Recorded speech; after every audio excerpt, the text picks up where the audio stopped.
Finally আমি খাবো হচ্ছে ভাইরাল ডিসকোন আইসক্রিমটা ফাইনালি। যদিও বা আমার এটার প্রতি ইন্টারেস্ট একটু কম ছিল, বাট আজকে আমার জামাই নিয়ে আসছে, মানে সে দেখছে অনেক বেশি ভাইরাল, সবাই খায়, সো আমার জন্য নিয়ে আসছে। তো চলো, মানে মাত্র হচ্ছে রান্না করছি তো একটা স্মেল, কারেন্ট চলে গেছে। সো চলো ট্রাই করি আইসক্রিমটা কি মজা নাকি দেখি, চলো।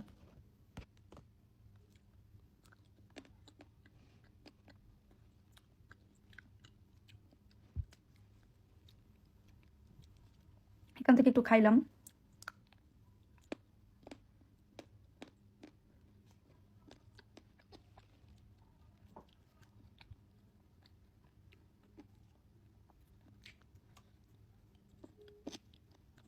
মজা। হুম, মজা। অনেকে বলছে এটার মধ্যে থেকে নাকি শুটকির স্মেল আসে, সো এটা একদম পুরো ফাও মিথ্যা কথা। এটা অনেক মজা, এই এই লেয়ারটা মজা। যারা চকলেট পছন্দ করে তাদের কাছে অনেক বেশি ভালো লাগবে। আমি চকলেট এতটা পছন্দ করি না, তারপর আমার কাছে অনেক বেশি ভালো লাগছে, এটা মজা। টাটা গাইস, টাটা, এবার শান্তি করে খাই, টাটা।